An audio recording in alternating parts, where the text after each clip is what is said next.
Thank you, third grade leaders. Now let's sing our new 7 Habits song. If you're in the songwriting club, please come up and lead us. I know. So we already started. We got some space. Sure.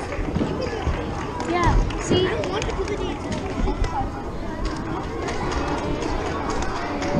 Turn it up.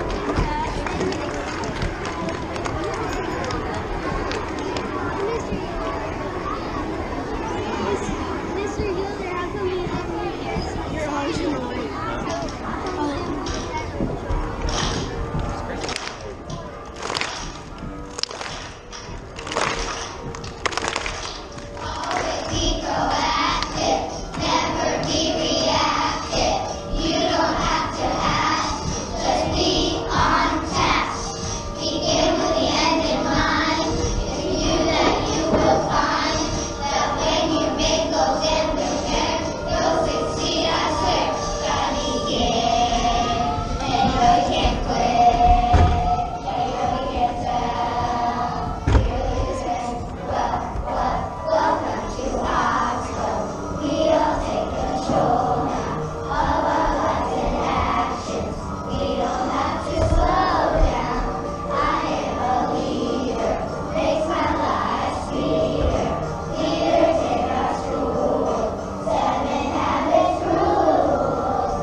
We're not supposed to turn it off. He said he'll turn it off.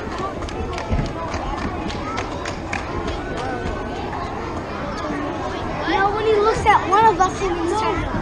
No, he said he'll turn it off. We're not supposed to turn it off. You don't hit that camera. Don't hit the camera. It's recording.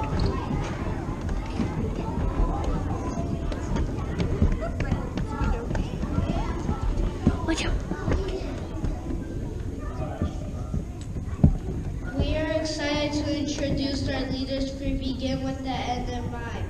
I will now invite Mrs. Go to come up and introduce these leaders.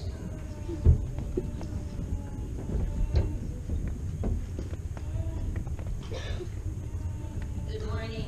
I want to congratulate these people for doing a great job and being a leader with having to begin with the end in mind. And Kinder, please stand when I say your name.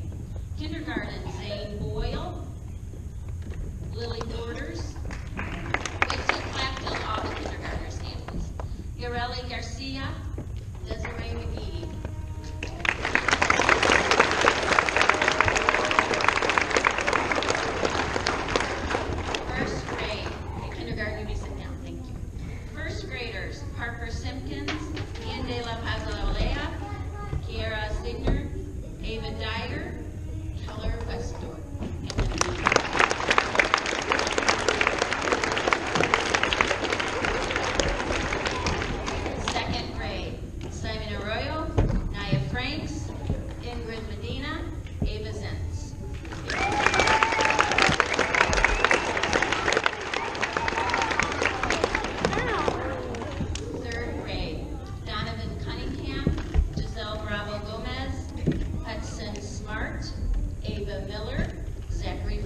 For the next several weeks, we will be reviewing habit number 2, begin with the end in mind.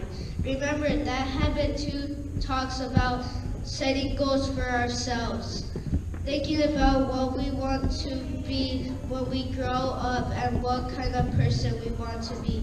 Let's give our attention to Gavin, Ethan, Maggie, and Isabella as they interview some important leaders.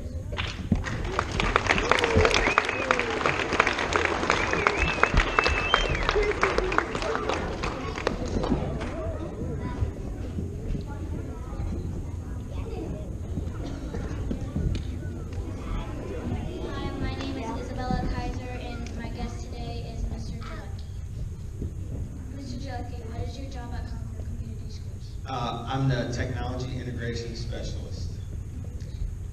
Do you like working with technology? I do, because I get to work with a bunch of kids in here, so that I do like it. How long have you wanted to work with technology? I've been a teacher for 8 years, and before that, the job that I had, I worked on a lot of different types of equipment, electronics, and different things, so I've kind of always been interested in it, and then in this job, I get to help teach kids how to use it. How old were you when you started to teach technology? 39. 48. You know that. Did Mrs. Shoemaker over there not go over like appropriate questions? You're not supposed to ask Like, because you know, if you ask me, then you can ask Mrs. Shoemaker and Mr. Myers and like there's other people. So just remember that. Yeah, blame it all on Mr. Myers. What do you prepare? What did you do to prepare yourself for this technology? One, I was lucky because I had experience working with technology, and then as I was getting ready to become a teacher, and then my first couple years teaching, I finished my degree, and then I got a master's degree in technology education. So I went to school to study how to use technology and then how to teach it. Where'd you go to school? I got my master's degree from Ball State University here in Indiana. How do you plan for your day? I try to plan for my day as far in advance as I possibly can. So part of what your leader in me tries to teach you, which I try to do, is the farther I plan ahead, one, I feel like the better job I can do because I'll be more prepared. And as we all know, things happen. Like we had a jar delay this week, things happen in our lives. And so if I plan farther ahead, as things come up, I can adapt and change and add and move things where I need to so that on each day I can still do a good job. Do you ever get your schedule mixed up? Yes, I double book myself sometimes, which is not good. So that means like I'm supposed to be here at Oxbow and at the junior high at the same time. And I think I'm still pretty fast, but it's pretty hard to do. Unless you clone yourself. Yeah. You Right. have to do that because you work Yeah. with technology. You might. Some people in here might think so. I think Layman's class up there, they might think I can. So. All right. Do you always want to work with technology, or do you want to do something else in life? If I'm probably, because you asked me my age, so they know how old I am.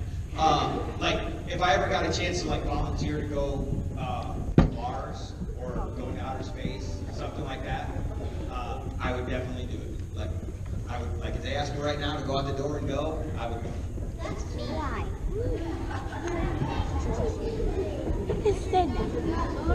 Tell me what they want to go home. You're very welcome. Hang on, we're not done.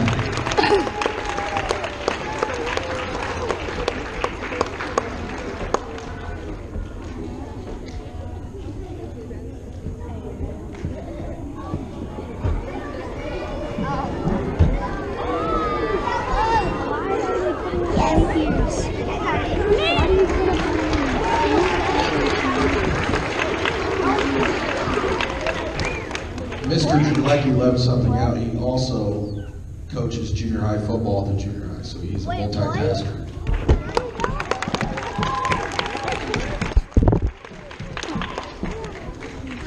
Hi, my name is Emily. How are you doing today? Coach Kim. Coach Kim, what's your job at Concord Schools? Well, I have two jobs at Concord. During the day, I teach in our PE department. I teach our athletic weights classes. So as you guys get older, if you're athletes at the high school, then you'll probably have me as a teacher in the weight room. And then my other job is, I'm very fortunate, I'm the head football coach at our high school. When did you realize you wanted to coach football? I would have to say, the question is, when did I know I wanted to coach football? I can remember all the way back, even before I was in kindergarten. When I was growing up, my dad was also a football coach and a teacher, just like I am. And I can remember being at football practice and games and being around that environment. And I thought, man, this is really, really cool. This is something I think I may want to try and do when I get older, because I saw the impact that my dad had on kids just like you guys, and I thought that was really neat. So I think I knew at a pretty young age. What kind of goals do you set for yourself and the team? That's a pretty in-depth question, because we do a lot of goal setting in our program as a team. We talk a lot about big picture goals, and then also each year is a new team, each year is a new experience, each year is a new opportunity. So we also have short-term goals within each team, and our big picture goals with our players, our goals as coaches are, we want to make sure that we're doing everything we can to hopefully set a good example for our guys, and hopefully, winning football games is really important, especially at Concord. But what's more important is we hope that guys like Dawson and our players, when they get through our program, that they're good people, which means eventually they become good dads and they're productive citizens, and we try to conduct our daily business in that way. So we hold our guys pretty accountable. We think that's important. And then obviously our short-term plans, we want to win as many games as we can. The ultimate goal is to win a state championship, but to do it the right way. And personally, for me, my personal goals, as a coach, is I want to constantly try and develop and improve myself and learn more and figure out good and better ways to do things. And also, it's really important that I'm a good dad and a good husband. That's actually more important than being a good coach. So those are kind of our goals in our program. Do you have any different goals for the future?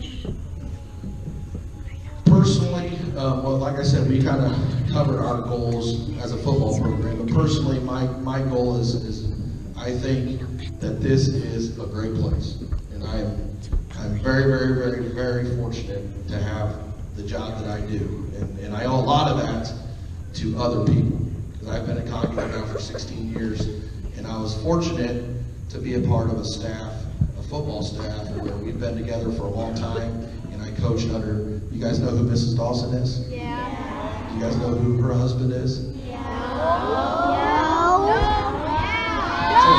It's only been 2 years, they've already forgotten about him? What the heck? So I coached for Mrs. Dawson's. I was on Mrs. Dawson's husband's staff for 14 years. And I learned under him.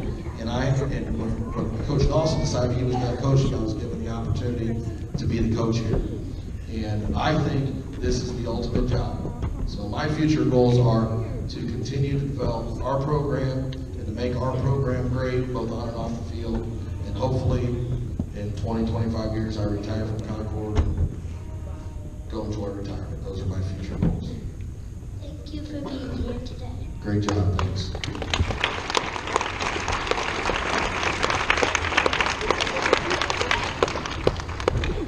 Oxbow, we have 2 more interviews to do, but let's take a quick break. Stand up real quick. Stretch your arm out. Stretch to the side. It's a long time to sit with us, and I appreciate you listening so nicely to our guests. Stretch and touch your toes. Breathe a little bit.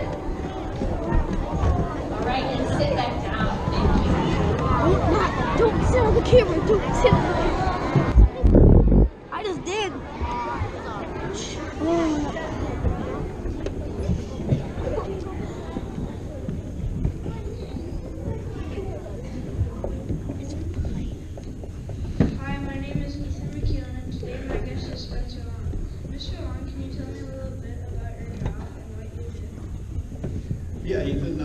I'm a federal air marshal out of Chicago, Illinois. And federal air marshal is it's a United States police officer that works on airplanes. And we keep the traveling public, aircraft, and pilots and crew safe every day in the skies. It sounds like you have an important job. When you were my age, did you want to be, what did you want to be when you grew up? Well, I wanted to do a lot of different things. For a time, I wanted to be a doctor. For a time, I wanted to be a scientist. I come from a long line of teachers. That's not really something I was interested in. In fact, my sister-in-law is Mrs. Long. She's a teacher here at Oxford. But ultimately, you know, I figured out I wanted to be a police officer, and that's what I went ahead and do. How did you set goals in order to get where you are today? Well, I had a lot of experience at setting goals because I had a lot of failures in my early life. So when I set goals, a longtime friend of mine told me that when you're setting goals, make sure you always shoot just a little bit higher than what you actually want to achieve. And I wanted to be a police officer, and he told me, he's like, well, if you want to be a police officer, why not be a federal police officer? So that's what I did, and I went, in 1997, I went to the U.S. Border Patrol Academy, and I became a U.S. Border Patrol agent for the Department of Justice. And then in 2001, I went over to the Department of Homeland Security and became a federal air marshal with the Cool. Did you have any future goals that you're working towards? What was that? I didn't hear you. Sorry. Do you have any future goals that you're working towards? I do. I'm getting close to retirement now, so I'm looking forward to retirement. But in the meantime, I want to start flying less now. I'm traveling all the time, and I just got married to my wife, Alicia, and I'd like to spend more time at home. So I'm looking at more of a management job. So I'm thinking about applying. I've been applying for positions in Washington to try to go and have more of a managerial position rather than being on planes and flying all the time. Thank you for being here today. Thank you.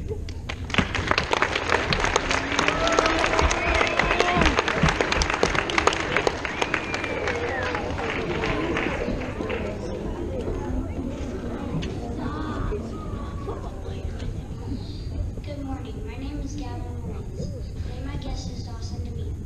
Dawson, what year are you at Concord? I am a junior at Concord High School. What position do you play? Well, I can play one position, guys. Like, I play outside linebacker, middle linebacker, and I play tight end. So I do a lot of hitting.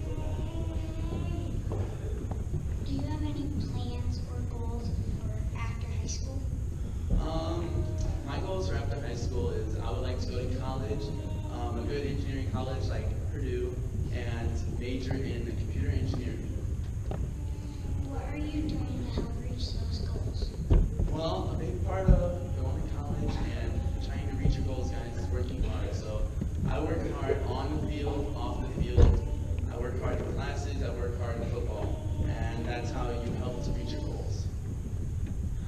What are some things you do to help you get ready for a game? Well, football is a team sport, and it's very physical and mental, and you just have to tell yourself that you can do it. You have to tell yourself, I'm going to be better every play and better than the person I'm facing.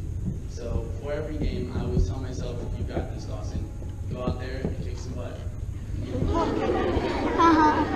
Like the wrestling team. Bam. Thank you for being here.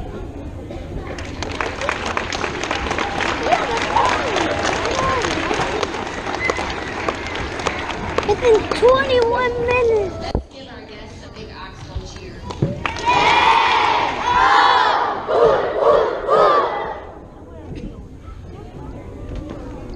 Now let's give our attention to Mr. Sanantos, who will tell us about the charity Toys for Tots. Welcome, Mr. Sanantos.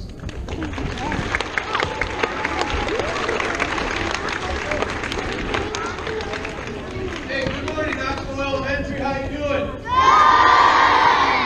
Outstanding. Hey, I heard you did a little drive for me here at Knoxville Elementary, and you're helping out the needy kids in Elkhart. Is that correct?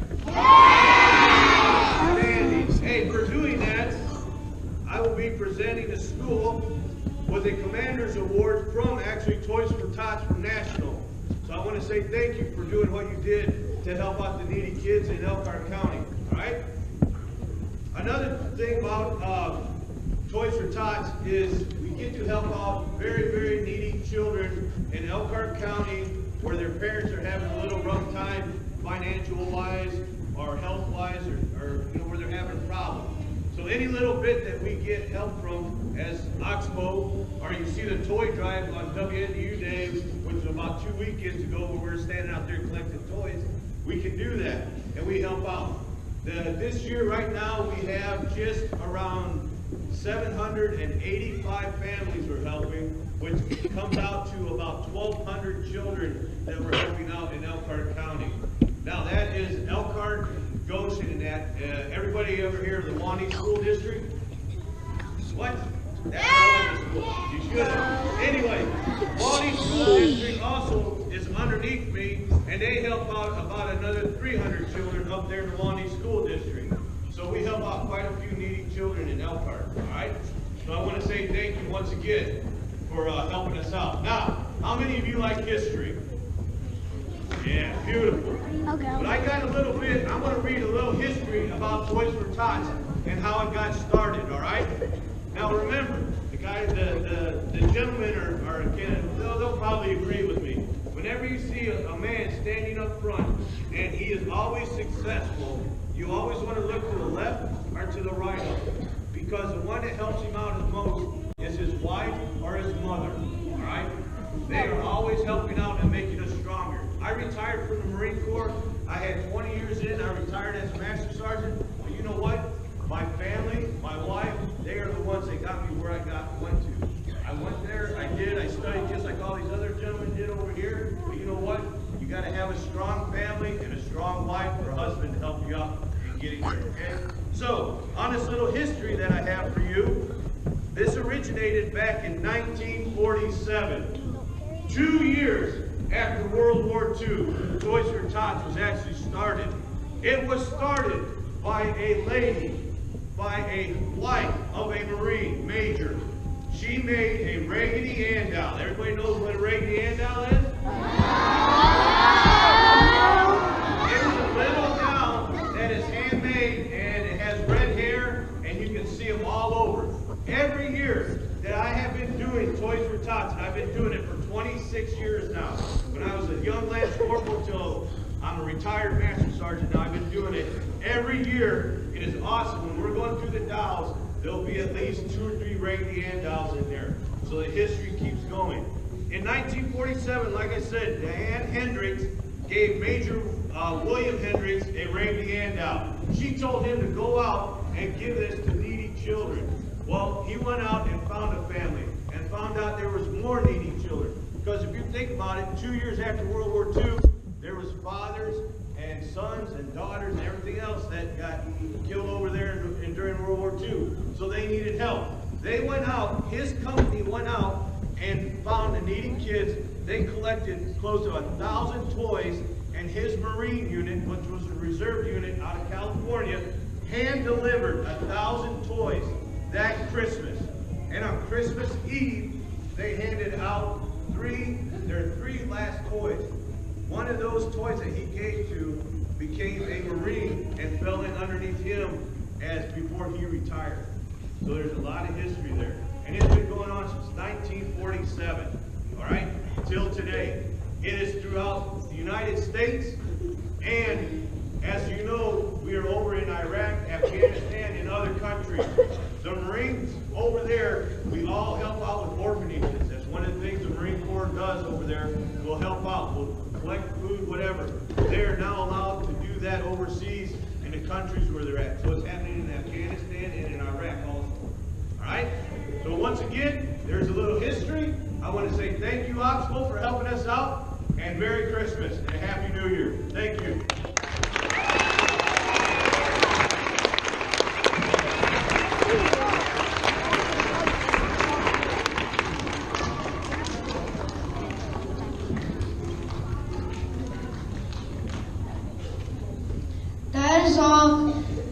That is all for today's assembly. Remember, We need to leave quickly and quietly. Please wait for Mr. Myers to dismiss you. Thank you. Have a good day, Oxbow.